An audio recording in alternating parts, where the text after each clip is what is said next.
안녕하세요. 이제 막 돌싱이 된 40대 초반의 여성입니다. 어쩌다 보니 결혼도 하고 이혼도 하게 되었지만 사실 저는 비혼주의자였습니다.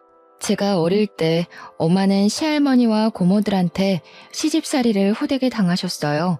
아버지는 엄마의 고통을 알아주기는커녕 고모들을 두둔하고 할머니의 편에서 오히려 더 구박하시기만 했습니다. 어린 제가 보았을 때 우리 집에서 엄마의 편이 되어주는 어른은 한 명도 없더라고요. 마음 뚫 곳 없고 누구에게 속 시원히 말도 못하고 매일 밤 남몰래 눈물을 흘리시는 엄마의 모습을 보며 저는 절대 결혼은 하지 말아야겠다고 다짐했답니다. 결혼에 대한 환상이 없어서인지 이성에 관심도 없었어요. 그래서 친구들이 멋진 선배를 쫓아다니거나 연예인을 좋아할 때 저는 문제집을 한 번 더 풀었고 책을 한 글자라도 더 봤어요. 공부만이 내가 행복해지는 길이라는 생각으로 죽자 사자 공부를 한 결과 이름만 들으면 알만한 수도권 치대를 입학하고 좋은 성적으로 졸업했습니다. 그 후 선배가 운영하는 치과에서 페이 닥터로 몇 년을 근무하다가 부모님께 도움을 받아 30살에 제 이름을 걸고 저의 치과를 개업하게 되었어요. 처음에는 사람들이 많이 찾아오지 않았지만 양심적으로 운영하고 겁 많은 아이들도 편하게 진료를 받을 수 있도록 환경을 마련해주니 점점 입소문이 나기 시작하여 개원한 지 1년 만에 부모님께 빌린 돈을 갚고 서울의 투룸 아파트를 얻을 정도의 순이익이 나왔답니다. 고등학교 동창들은 회사도 구하지 못해 힘들어하는데 저는 치과가 잘 되어 돈도 벌고 서울에 저의 집도 생기니 일하는 것이 너무 재미있더라고요. 31살부터 35살까지 일에 미쳐서 살았다고 해도 과언이 아닐 정도로 일에만 푹 빠져 살았습니다. 제가 35살이던 해의 12월 한 해를 마감하며 같이 일하는 직원들과 함께 회식을 하게 되었어요.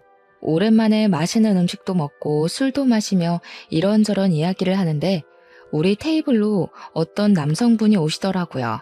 알고 보니 저보다 2살 어린 직원인 이지 씨의 대학교 선배였고 이분도 회사에서 다 같이 회식을 왔다고 하였습니다. 그분은 우리 지희 잘 부탁드린다며 제게 인사한 후 자신의 자리로 돌아갔어요. 그리고 다음날 제가 출근하자마자 지희 씨가 제게 다가왔습니다. 어제 만난 선배가 저를 소개해달라고 했다며 한번 만나볼 의향이 있냐고 묻더라고요. 저는 원래 결혼할 생각이 하나도 없었기에 싫다고 거절했지만 지희 씨는 선배가 성격도 좋고 나이도 좋고 둘이 잘 어울릴 것 같다며 자꾸 만나보라고 했습니다. 직원의 성화에 못 이겨 저는 딱 밥만 먹고 오자는 생각으로 지희 씨의 선배와 주말에 만나기로 약속을 잡았어요. 그리고 주말 약속한 장소에 시간 맞춰 나가니 지희 씨의 선배가 저를 알아보고 먼저 아는 척을 했습니다. 회식 날에는 식당이 어둡기도 했고 술에 취해서 제대로 얼굴도 보지 못했는데 밝은 곳에서 맨정신에 보니 사람이 서글서글하게 생겼더라고요. 자리를 잡고 이야기를 나누는데 말도 꽤 재미있게 잘하고 무엇보다 대화가 잘 통했어요. 이분의 이름은 김진우였고 꽤 잘 나가는 기업에서 근무하고 있었고 일하다가 지금까지 결혼을 못했다고 했습니다. 그러면서 자신과 나이가 같은데 개인 병원을 차리고 있다는 게 너무 대단하고 배울 점이 많은 사람일 것 같아 꼭 만나보고 싶었다고 하더군요. 저 역시 진우 씨가 싫지는 않아 시간 가는 줄 모르고 대화를 나눴습니다. 그 후 우리는 서로의 연락처도 주고받고 다음에 만날 약속까지 정하게 되었어요. 다음 만날 날도 진우 씨는 여전히 유쾌했고 세심하게 저를 배려해주기도 하고 저의 이야기 하나하나를 놓치지 않고 경청해 주었습니다. 그런 진우 씨의 모습이 참 좋았고 진우 씨도 제가 싫지는 않았는지 거의 매일 퇴근하면 저의 치과 앞에 왔어요. 우리는 급속도로 친해졌고 만난 지 한 달 만에 스스럼 없이 반말을 주고받는 친구 사이가 되었답니다. 하루는 퇴근하고 만나서 저녁을 먹고 집에 가려는데 제게 진지하게 할 말이 있다고 하며 공원으로 데리고 가더라고요. 공원 벤치에 앉아 한참을 뜸을 들이더니 아주 조심스럽게 저와 제대로 연애해보고 싶다고 했습니다. 저는 어렵게 자신의 마음을 전하는 진우 씨에게 어린 시절 제가 본 엄마의 모습을 이야기하며 저는 결혼 생각이 없다고 했어요. 그러면서 지금 우리 나이가 적지 않으니 가벼운 연애를 할 시기는 아닌 것 같은데 결혼하기 싫은 나라도 만날 수 있겠냐고 물었습니다. 진우 씨는 자신이 싫은 것이 아니라면 평생 연애만 해도 좋다고 하며 일단 만나보자고 하더라고요. 저도 진우 씨에 대한 마음이 점점 더 커지고 있었고 당장 결혼을 하자는 것도 아니고 결혼하기 싫은 저의 마음도 충분히 이해할 수 있다길래 진우 씨의 고백을 받아들이기로 했습니다. 그 뒤로 저와 진우 씨는 1년 동안 거의 매일 만나 데이트를 즐겼답니다. 1년 동안 한 번도 우리는 다툰 적이 없었고 누구에게나 상냥하고 착한 진우 씨의 모습이 너무 좋아 보였어요. 게다가 저에게 무슨 일이라도 생기면 그게 새벽이건 언제건 항상 달려와 주었습니다. 한 번은 밤에 혼자 있는데 집에 꽤 큰 벌레가 나왔어요. 사실 제가 강아지도 무서워하고 벌레는 정말 극도로 싫어하거든요. 그래서 벌레를 잡지도 못하고 정말 무서워서 벌벌 떠는데 진우 씨한테 전화가 왔습니다. 제 목소리가 좋지 않으니 무슨 일 있냐고 묻더라고요. 그래서 집에 벌레가 나왔는데 너무 무섭다고 했더니 지금 바로 가겠다며 잠시만 기다리라고 하지 뭐예요? 그러더니 그 밤에 우리 집에 달려와서 벌레를 잡아주었습니다. 남들은 별일 아니라고 느껴질지는 모르겠으나 저는 그런 모습이 너무 듬직했고 그때 처음으로 이 사람과 결혼을 한다면 정말 행복하게 살 수 있겠다는 생각이 들었어요. 그 뒤로도 저를 먼저 위해주는 진우 씨의 소소한 행동들에 감동하여 결혼을 절대 하지 않을 것이라는 제 마음이 조금씩 변하기 시작하였고 결국 진우 씨의 집에 정식으로 인사를 드리러 가게 되었습니다. 진우 씨 집에 첫 인사를 드리러 가는 날이었어요. 저는 떨리는 마음을 붙잡고 진우 씨를 따라 집으로 들어갔습니다. 그곳에는 시부모님과 6살 어린 여동생, 그리고 2살 된 남자아이가 하나 있었어요. 진우 씨의 부모님은 늦은 나이에 짝을 만난 것이 다행이라며 저를 반겨주셨어요. 시어머니 옆에 서 있던 6살 어린 여동생은 이름이 김고은이었는데 이름처럼 참 곱게 생기고 키도 크고 연예인처럼 예뻤어요. 여동생은 자기 아들인 호진이를 소개하며 저를 위아래로 훑으며 그다지 반갑지 않다는 표정을 짓고 있었습니다. 알고 보니 여동생은 한 번 결혼을 하고 아이까지 낳았는데 피치 못할 사정으로 돌 전에 이혼했다고 하더라고요. 요새는 이혼한 것이 흠이 아니기에 정말 맞지 않는다면 이혼도 할 수 있다고 생각하면서도 한편으로는 얼마나 도대체 무슨 사정이 있길래 돌도 지나지 않은 아이를 두고 이혼을 할 수 있을까 하는 생각이 들었습니다. 피치 못할 사정이 뭔지 궁금했지만 더 물어보면 실례일 것 같아 따로 물어보지는 않았네요. 진우 씨의 부모님은 긴장하고 있는 제게 편하게 앉으라고 하시며 우리는 혼수 예물 예단 다 필요 없고 며느리 돌이고 뭐고 아무것도 바라지 않으니 그저 아이 낳고 잘 살라고만 하셨어요. 여동생은 계속 표정이 좋지 않았지만 딱히 저에 대해 싫은 소리를 하지는 않아서 그냥 혼자 아이 키우느라 힘들어서 그러나 보다고 생각했습니다. 첫 인사를 마치고 집에 가는 길에 진우 씨에게 여동생에 관해서 물어보니 여동생은 낯가림이 심해서 그런 거지 속은 여리고 착한 아이라며 시간을 두고 겪어보면 금방 친해질 것이라고 하더라고요. 솔직히 우리가 결혼해도 여동생을 뭐 본다면 얼마나 보겠냐는 생각도 들고 우리보다 시부모님이 너무 편하게 잘해주셔서 여동생에 대한 걱정은 접어두고 바로 결혼을 진행하게 되었습니다. 처음에는 새로운 신혼집을 알아보려다가 제가 혼자 살고 있던 집이 저와 남편의 직장까지 출퇴근하기 편해서 따로 집을 구하지 않고 제가 살던 집에서 같이 시작하기로 했어요. 어지간한 가전제품은 다 있기에 따로 가전제품을 구매할 필요도 없었고 집 상태도 깨끗해서 침대와 장롱만 새로 들였답니다. 그렇게 제 인생에 결혼은 절대 없다고 장담했던 제가 37살의 나이에 결혼이라는 것을 하게 되었습니다. 결혼 후 제가 시댁에 갈 때마다 시부모님은 일하는 며느님이라며 엄청나게 잘해주셨어요. 매번 시댁에 가면 다양한 반찬은 기본이고 제게 설거지조차 한 번도 시키지 않았습니다. 반면 아가씨는 여전히 제게 뚱한 표정을 지었어요. 친해지고 싶어서 말을 걸어도 항상 단답형으로 말하는 통에 대화가 길게 이어지지는 않았습니다. 그런데 우연히 아가씨의 방을 보았는데 딱 봐도 값비싼 명품 가방에 좋아 보이는 옷이 정말 많더라고요. 제가 알기로는 아가씨가 분명히 회사에 다니지 않고 아이만 보고 있다고 했는데 어떻게 이 많은 명품이 있을까 궁금했어요. 그래서 시댁에 갔다가 집에 오는 길에 남편에게 아가씨는 일하지도 않는데 명품 가방이 어떻게 그리 많냐고 물었습니다.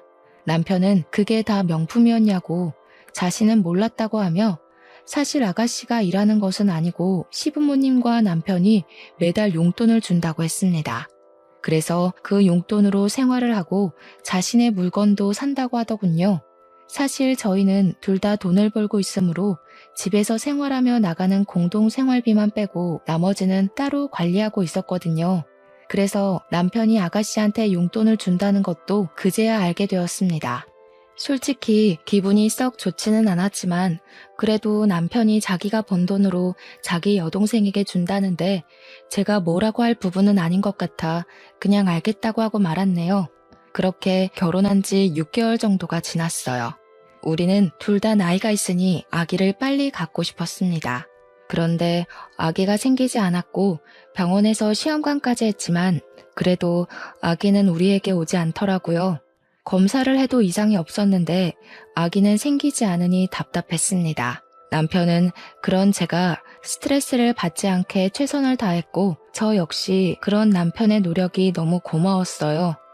남편과 아기를 기다리며 깨를 볶던 어느 날 남편이 저에게 할 말이 있다고 했습니다. 무슨 말이냐고 했더니 호진이를 혼자 키우는 아가씨한테 자동차가 필요할 것 같다고 하더라고요. 그래서 제가 아가씨가 자동차가 필요하면 아가씨 돈으로 사면 되지 그거를 왜 나한테 말하냐고 했어요. 남편은 결혼 전에 아가씨의 생활비나 호진이의 양육비를 다 남편이 지원해줬다고 하며 이번에 아가씨의 자동차도 남편이 사줘야 할 것 같다고 하는 게 아니겠어요? 그러면서 아가씨한테 나가는 소소한 돈은 자신의 월급으로 해결할 수 있지만 자동차는 워낙 고가이니 같이 사주자고 하는 거예요. 저는 아가씨의 호진이 어린이집에 가는 시간 동안 아르바이트라도 해서 본인이 돈 벌어서 본인이 샀으면 좋겠다고 이야기했습니다. 그랬더니 남편은 자동차가 한두 푼도 아니고 그렇게 돈 벌어서 언제 돈 모으냐고 하며 일단 우리가 먼저 사주자고 하더라고요. 제가 왜 그렇게까지 아가씨를 도와야 하는지 모르겠다고 했더니 아가씨 어릴 때 잔병치레가 심해서 병원에 입원했던 시간이 너무 많았고 그래서 공부는커녕 제대로 된 스펙도 쌓지 못했다며 여동생만 보면 안쓰럽다고 도와주자고 했습니다. 하지만 저는 남편과 생각이 달랐어요. 남편이 평생 아가씨를 먹여 살릴 수 있는 것도 아닌데 한 달 용돈은 그렇다 치고 자동차까지는 너무 과하다고 말했습니다. 그리고 말 나온 김에 한 달에 용돈은 얼마나 주길래 돈도 안 버는 사람이 그렇게 명품이 많은지 물었어요. 남편은 얼마 안 준다고 하는데 뭔가 내 눈도 피하고 말끝도 흐리는 게 이상하더라고요. 그래서 제가 자꾸 남편을 추궁하며 말하지 않으면 아가씨한테 전화해서 직접 물어본다고 했습니다. 남편은 안 된다고 펄쩍 뛰며 자신이 한 달에 주는 돈의 액수를 이야기하는데 한 달에 무려 200만 원씩이나 여동생에게 주고 있었더라고요. 알고 보니 아가씨는 과소비의 낭비가 정말 심했고 이런 부분 때문에 호진이의 아빠인 전 남편과 이혼까지 했다고 했습니다. 그런데 이혼하고 나서도 여전히 명품을 사는 버릇을 버리지 못해 많은 돈을 제 남편과 부모님께 받으며 여전히 과소비에 사치하며 살고 있었어요. 그리고 남편은 그런 동생이 그저 안쓰러워서 한 달에 200만 원을 주고 우리 부부 공동 생활비 100만 원을 내고 얼마 되지 않은 남은 돈을 자신의 몫으로 사용하고 있었답니다. 아무리 그래도 한 달에 200씩이나 주는 것은 너무 심한 거 아니야? 200만 원이면 누군가에게는 한 달 월급이야. 내가 동생이 많은 것도 아니고 딱 하나 있는데 오빠가 돼서 이 정도도 못 해주면 그게 무슨 가족이야. 게다가 지금 내 동생이 노는 것도 아니고 호진이 보고 있잖아. 내 생각엔 호진이가 갓난아기라서 아가씨가 일 못하는 상황도 아니고 호진이도 어린이집 가는데 그 시간 동안 아가씨가 나가서 아르바이트라도 하라고 하고 당신은 아가씨에게 주는 용돈을 줄이는 것이 나을 것 같아. 안 그래도 호진이 키우느라 힘든데 굳이 그러고 싶지는 않아.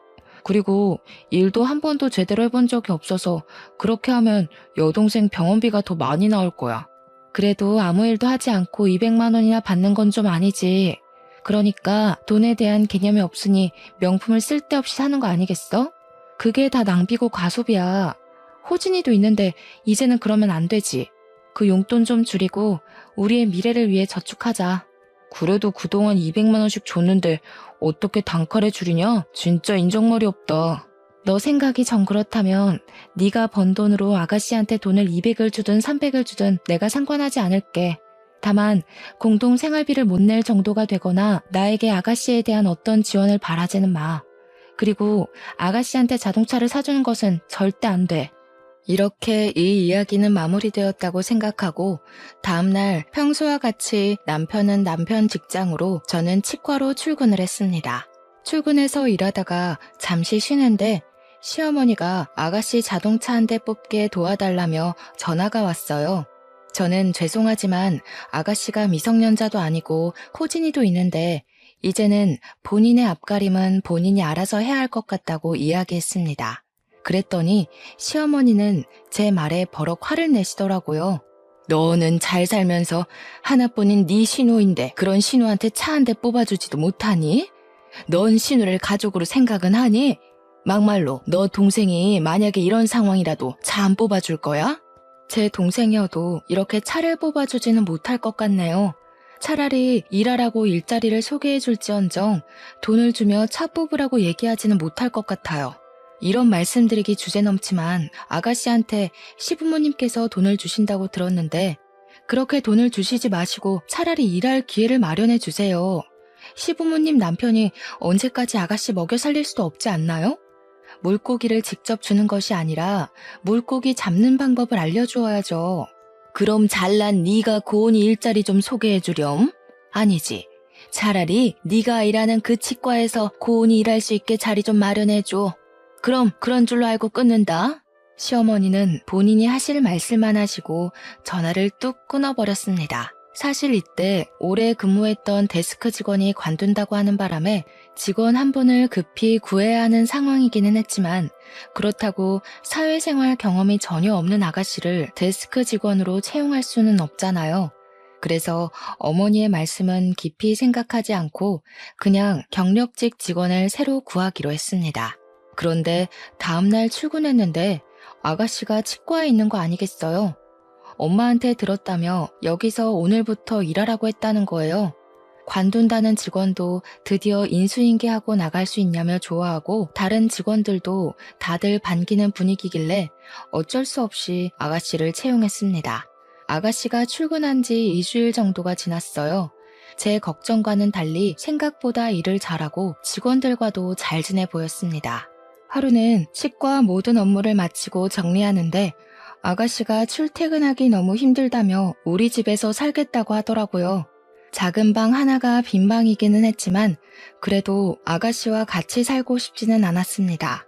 그래서 고민 좀 해봐야겠다고 했는데 아가씨가 그 자리에서 남편에게 바로 전화하더라고요. 남편과 아가씨가 통화하더니 저의 생각은 묻지도 않고 우리 집에서 살기로 했다며 바로 짐을 챙겨서 오겠다고 했습니다.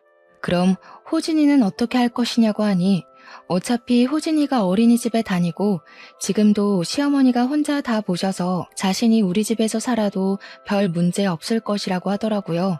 그래도 아이는 엄마와 함께 있는 것이 더 좋지 않겠느냐고 하니 뭘 자꾸 그리 남의 자식 걱정하냐며 도리어 화를 내는 게 아니겠어요? 그러면서 얼른 집에 가서 짐을 가지고 와서 우리 집으로 가겠다고 했습니다. 저는 퇴근을 하며 남편에게 전화해서 왜 아가씨를 우리 집에서 살자고 했냐고 뭐라고 했어요. 남편은 제 속도 모르고 고은이가 집이 구해질 때까지만 같이 살자는 것이 그렇게 어려운 일이냐며 저를 냉정한 사람 취급을 했습니다. 우리는 퇴근하고 집에 와서도 아가씨 때문에 계속 싸우고 있었어요. 그렇게 싸우는데 아가씨가 자신의 일주일 짐을 챙겨서 우리 집 문을 두드리더라고요. 이미 온 아가씨를 이 밤에 내보낼 수도 없어 어쩔 수 없이 작은 방을 내주었네요. 이렇게 아가씨와 남편, 나 셋이 불편한 동거가 시작되었습니다. 아가씨는 우리 집에서 정말 아무 일도 하지 않으려 했어요. 퇴근하고 집에 오면 솔직히 저도 너무 피곤한데 자신도 피곤하다며 저에게 밥을 맡겨놓은 사람처럼 밥을 달라고 했습니다. 처음에는 오랫동안 살 사람도 아니고 원래 먹던 저녁밥에 숟가락 하나 놓는 것이 먹으리 어렵나 싶어 밥을 차려줬는데 언제부턴가 당연히 제가 밥을 차리는 사람처럼 되어버리니 화가 나더라고요. 그래서 아가씨한테 본인 밥은 본인이 차려서 먹으라고 했더니 시어머니한테 바로 전화를 해서 제가 한 말을 그대로 전하는 거 있죠. 그리고 잠시 뒤에 시어머니한테 전화가 왔습니다. 너는 애한테 밥 한 번 주는 게 뭐 그리 어렵다고 그리 생색내니? 밥 좀 제대로 차려줘. 그리고 너 아침마다 우리 진우하고 고은이 굶기고 출근한다며? 아침에 밥을 든든히 먹어야 가서 일도 열심히 하지. 제가 집에서 노는 사람도 아니고 저도 출근해야 하는데 언제 밥을 해서 언제 차리고 치우고 나가나요? 그리고 저는 남편과 아가씨의 엄마가 아니에요. 제가 이 둘의 식사까지 책임져야 하는 의무는 없습니다. 저는 당신의 자식들 밥상을 제게 당당히 요구하는 시어머니한테 제가 할 말을 다 하고 끊어버렸습니다. 그런데 옆에서 가만히 듣고 있던 아가씨가 제게 화를 내더라고요. 새언니, 지금 시어머니한테 무슨 말버릇이에요? 며느리가 시어머니한테 그딴 식으로 말해도 돼요? 왜요? 며느리는 뭐 말도 못해요? 며느리는 시어머니한테 말하지 말라는 법이라도 있어요? 아가씨와 제가 큰 소리를 내며 싸우는데 남편이 퇴근하고 들어오더라고요. 저는 이런 상황에서 솔직히 남편이 저의 편이 될 줄 알았습니다. 그런데 아가씨의 편을 들며 무조건 내가 잘못했다고 하더라고요. 정말 속상해서 미칠 노릇이었죠. 그 뒤로 아가씨는 제가 남편에게 퇴근 후 청소를 시키거나 설거지를 시키면 항상 오빠 시킨다고 뭐라고 했습니다. 그런 뒤 시어머니한테 전화했고 시어머니는 바로 저한테 전화해서 우리 아들에게 집안일 시키지 말라고 엄포를 놓으셨습니다. 제가 너무 화가 나서 전화를 받지 않으면 아가씨한테 전화해서 저한테 바꿔주라고까지 하며 저를 구박했답니다. 정말 시어머니와 아가씨는 저를 못 잡아먹어서 안달이었고 저는 제 집에 있지만 하루도 마음 편히 쉴 수가 없었습니다. 이렇게 스트레스를 받아서인지 아기도 생기지 않더라고요. 아가씨는 집에서뿐만 아니라 치과에서도 밉상이었습니다. 처음 한 달간은 잘 지내는 듯 했는데 그 뒤로는 직원들 사이에서 이간질하고 일하기 싫어서 뺀질거렸어요. 아가씨가 하지 못한 일들은 다 다른 직원들의 몫이었고 다른 직원들도 아가씨에 대한 불만이 매우 컸답니다. 심지어 개원할 때부터 있던 직원들이 아가씨가 나가지 않으면 자신들이 나가겠다고까지 했어요. 저는 이런 상황을 보고만 있을 수 없었습니다. 아가씨한테 다들 불만이니 여기서 나가라고 했어요. 그랬더니 아가씨는 못 나가겠다고 하며 또 시어머니한테 전화하더라고요. 저는 아가씨가 시어머니와 통화하는 동안 지금까지 일한 급여를 계산했습니다. 그리고 아가씨의 통화가 끝나자마자 계산된 급여를 주고 지금부터는 여기서 일해도 돈을 한 푼도 주지 않을 것이라고 했어요. 아가씨는 저한테 진짜 더럽고 치사해서 나간다고 하고 나갔습니다. 그리고 그날 밤 저는 집에 아가씨가 없을 줄 알았는데 아가씨가 시모와 함께 있었어요. 시모는 회사에서 제가 쫓아냈으니 제가 아가씨에게 생활비를 줘야 한다는 헛소리를 하시더라고요. 아가씨가 일 잘하고 했으면 제가 쫓아냈겠어요? 다른 직원들에게 피해주고 심지어 개원할 때부터 있던 오래된 직원들이 아가씨 때문에 일을 못하겠다고 하더라고요. 그리고 아가씨의 생활비를 제게 맡겨둔 것도 아니고 저와 남편이 아가씨를 낳은 것도 아닌데 왜 자꾸 저희한테 아가씨의 생활비를 저한테 찾는지 모르겠어요. 그래도 남편의 동생이고 가족인데 당연히 서로 돕고 해야지. 하나뿐인 신우가 남편도 없이 자기 혼자 아이 키우며 돈 벌겠다고 하는데 안쓰럽지도 않냐? 독한 년. 네, 저 원래 독종이에요. 그리고 이제 치과에서 일도 안 하니 집에서 나가세요. 저는 우리 집에서 이렇게 살 이유 없고 호진이도 봐야 하지 않겠어요? 호진이는 나 혼자 충분히 잘 보살피고 있으니 걱정하지 말고 고은이가 이를 구해 자리 잡을 때까지 네가 도와. 알겠니? 저는 어머니의 뻔뻔한 요구에 정말 황당해서 말이 다 나오지 않았습니다. 시어머니는 그러고 나가버리시고 저는 아가씨와 더 말할 기운이 없어서 그냥 방에 들어가 버렸네요. 다음 날 아가씨는 여전히 집에 있고 저 혼자 치과로 출근했습니다. 그런데 치과에 웬 남성분이 아가씨를 찾더라고요. 무슨 일이냐고 묻고 사연을 들어보니 정말 가관이었습니다. 아가씨는 치과에서 일하면서 이분을 몰래 만났던 거예요. 어차피 아가씨도 지금은 혼자이니 남자를 만나는 것 자체는 괜찮은데 문제는 이분한테 결혼할 것처럼 만나면서 1,000만 원을 빌렸대요. 그런데 어제부터 연락이 되지 않아 불안한 마음에 무턱대고 찾아왔다고 해요. 저는 이분께 혹시 아가씨가 결혼도 했었고 아이가 있는 건 아시냐고 물었습니다.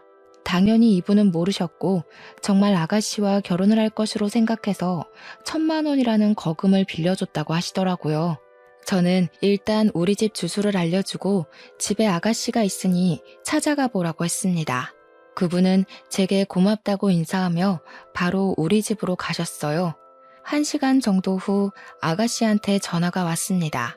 자신이 돈을 갚으려고 했는데 왜 집을 알려줬냐고 하며 자신이 이 남자에게 무슨 일이라도 당했으면 어쩌려고 했냐며 뭐라고 하더라고요. 그러면서 이제 우리 집에서 나와 시댁으로 가겠다는 거예요. 저는 골칫덩어리였던 아가씨가 집에서 나간다고 하니 너무 좋았습니다. 오늘은 오랜만에 편하게 쉴 수 있겠다는 행복한 마음으로 열심히 일하고 퇴근했답니다. 퇴근하고 잠시 쉬고 있으니 남편이 집에 들어왔는데 저를 보자마자 화를 내더라고요. 고은이한테 다 들었어. 혹시라도 그 사람이 나쁜 마음 먹고 고은이를 협박이라도 했으면 어쩔 뻔했어? 진짜 대단한 남매다. 어떻게 아가씨가 결혼할 것처럼 사기를 치고 돈까지 빌리는 잘못을 저질렀는데 아가씨를 두두네? 아가씨의 죄를 덮어주는 건 아가씨를 위한 길이 아니라 망치는 길이야. 그리고 이제 아가씨가 미성년자도 아닌 성인인데 본인이 알아서 살 수 있게 좀 둬. 그날 남편과 저는 대판 싸웠고 그 뒤로 일주일간 말도 하지 않았습니다. 그렇게 일주일이 흘렀어요. 저번에 왔던 남성분이 또 와서는 돈을 분명히 일주일 내로 갚겠다고 했는데 갚지 않고 연락이 되지 않는다고 했습니다. 저는 이번엔 시댁 주소를 알려줬어요. 그분은 바로 시댁을 향했고 2시간 정도 후에 시어머니한테 전화가 왔습니다.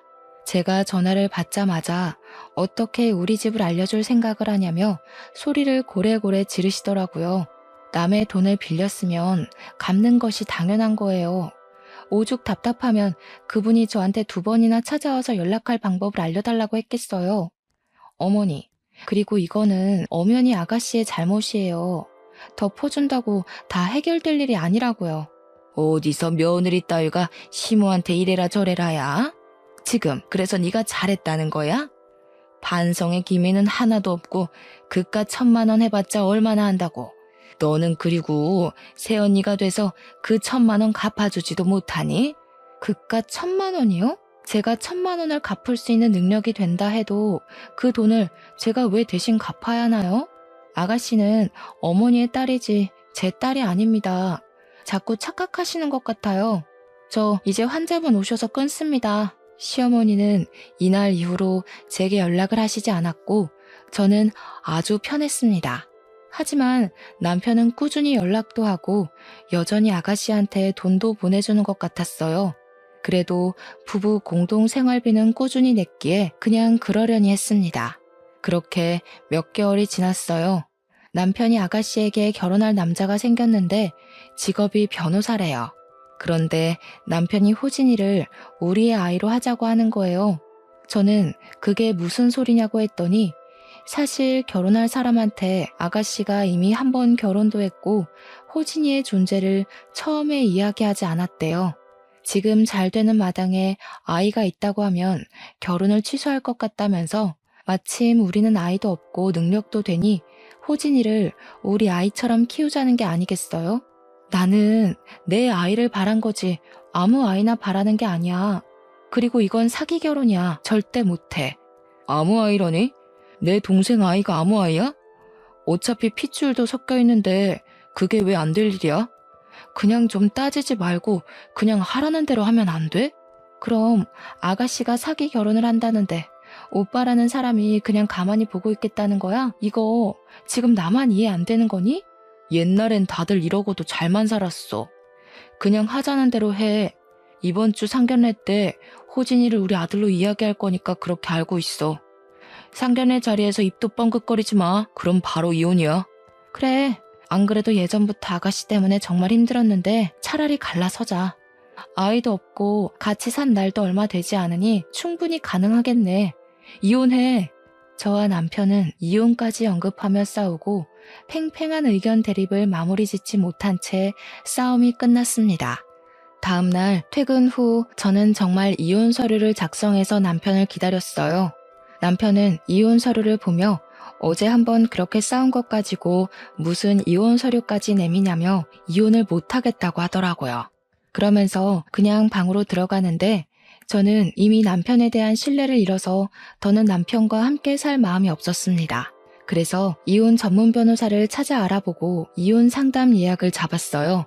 상담을 해보니 남편이 합의를 해주지 않는다면 이혼 소송까지 가도 불리할 수 있다면서 확실히 제가 시어머니와 시누이한테 당했고 남편은 가만히 있던 증거를 잡아야 한다고 했습니다. 일단 이제부턴 시어머니와 시누이의 모든 말을 녹음해야겠다고 생각했네요. 그리고 그 주 주말 상견례 자리에 일단 갔습니다. 상견례에서 아가씨의 예비 남편이 들어왔는데 같은 대학교 동창 김성근인 거예요. 제가 성근이의 이름을 부르며 반갑게 인사를 하니 시댁 식구들은 다들 아는 사이냐고 묻더라고요. 그래서 제 대학교 동창이라고 이야기했습니다.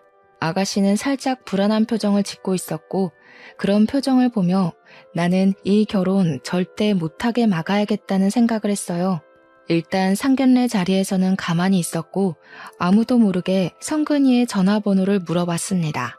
그리고 다음날 성근이에게 연락해서 아가씨에 대해서 할 말이 있으니 잠깐 보자고 했어요. 카페에서 성근이를 만나 사실 아가씨는 이미 한번 결혼을 다녀왔고 어린 아들도 있다고 이야기했습니다. 역시 성근이는 전혀 몰랐다고 하며 결혼은 아무래도 생각해봐야겠다고 하더라고요.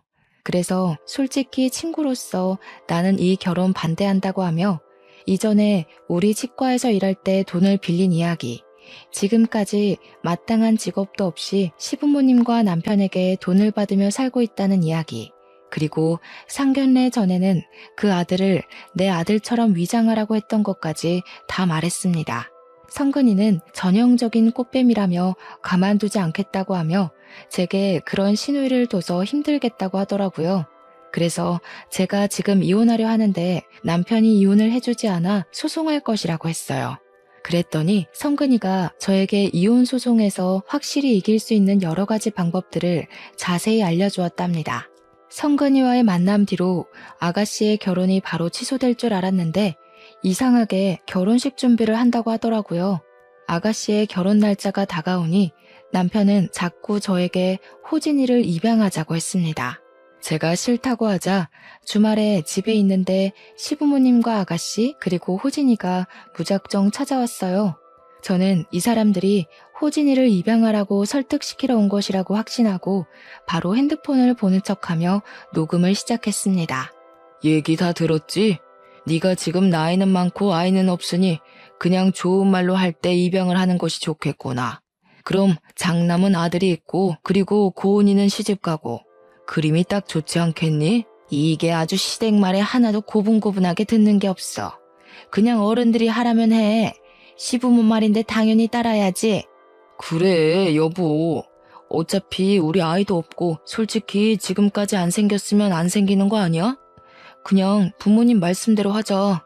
시부모와 남편, 아가씨는 저에게 말도 안 되는 것을 당연하다는 듯이 요구하고 저는 정말 이 사람들 다들 제정신이 아니라는 생각이 들었어요. 다들 나를 어르고 달랬지만 제가 꿈쩍도 없자 시어머니는 저에게 화를 버럭 냈습니다. 이게 아주 치과 의사라고 내가 오냐오냐 해줬더니 우리가 만만해 보이지? 끝까지 그렇게 나온다 이거야? 그냥 좀 내 말 좀 들으라고. 나 네가 호진이 입양한다고 할 때까지 이 집에서 한 발자국도 나가지 않을 거야. 진짜 꼰대도 아니고 그깟게 뭐가 그리 중요하다고. 새언니 진짜 고집이 아주 똥꼬집이다. 시어머니와 아가씨는 집에 가지 않고 저는 그러든 말든 신경 쓰지 않으려 노력하며 그냥 없는 사람 취급했습니다. 다음날 새벽 5시부터 시어머니가 저를 깨우더니 얼른 자기 아들 출근 준비시키고 밥을 차리라고 했어요.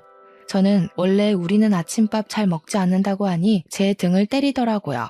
저는 신경질 나서 그냥 바로 출근 준비해서 나와버렸습니다. 그리고 그날은 시어머니와 아가씨가 집에 있을 것 같아 친정집으로 퇴근을 했어요. 친정 부모님은 갑자기 찾아온 나를 보고 놀라셨어요.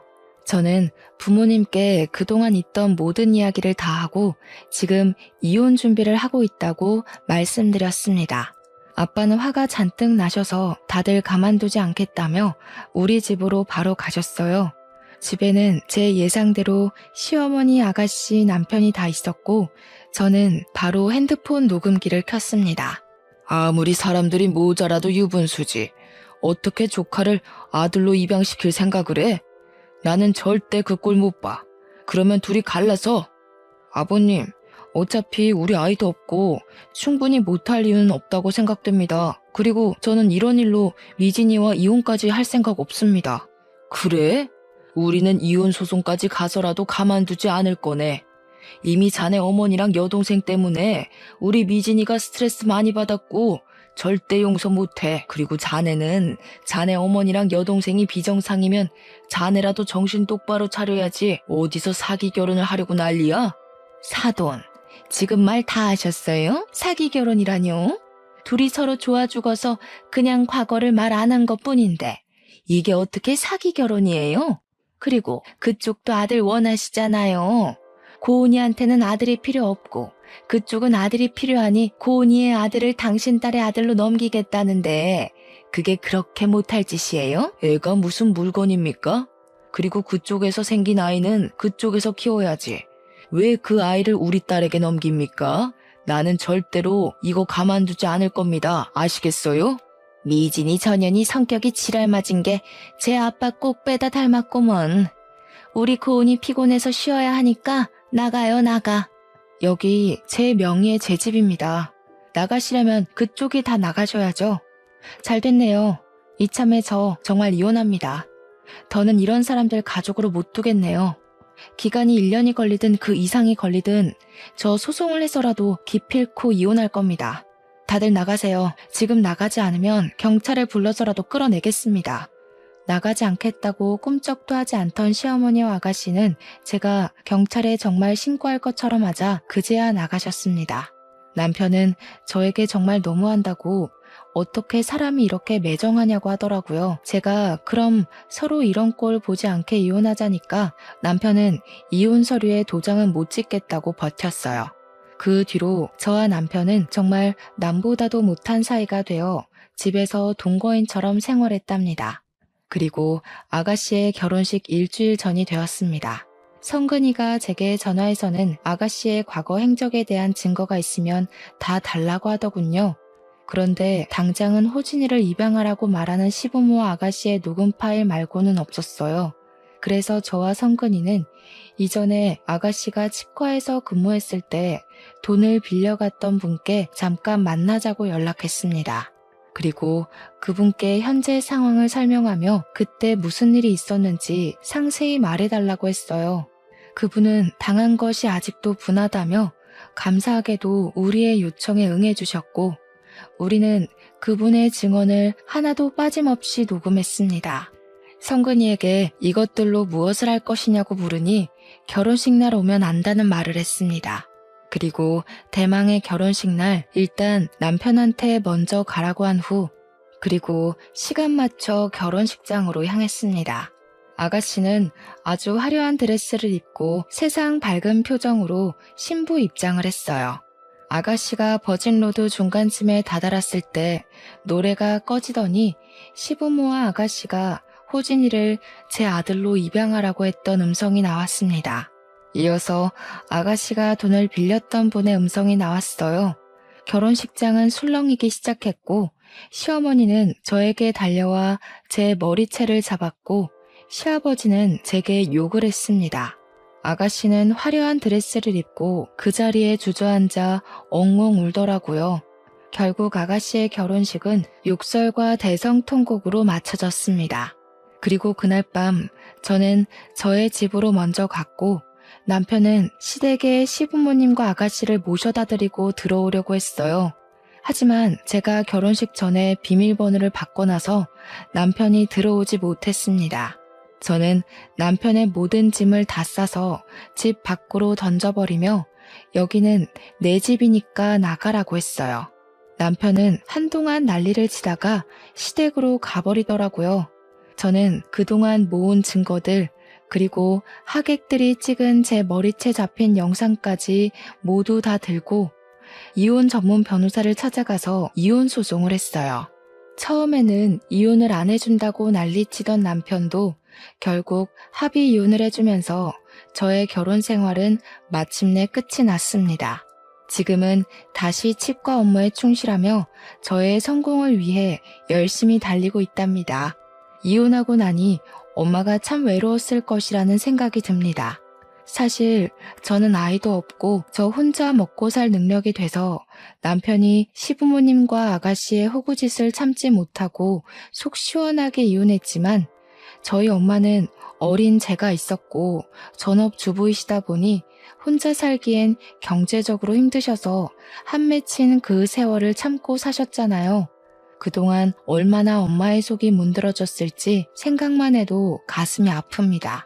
그래도 어머니는 제 앞에서 아버지나 친척들에 대한 나쁜 말 하나 하지 않으시고 저를 항상 사랑으로 대해주셨어요. 그런 엄마가 있었기에 제가 마음 편히 공부할 수 있었고 그래서 이렇게 적어도 제 밥벌이는 할 능력을 갖출 수 있었던 것 같습니다. 비록 결혼해서 행복하게 살며 손주를 안겨드리지 못했지만 앞으로 남은 생에는 우리 엄마가 저로 인해 웃을 수 있도록 평생 효도하며 살려고요. 지금까지 저의 길고 긴 사연 들어주셔서 감사합니다. 그리고 마지막으로 엄마 사랑합니다.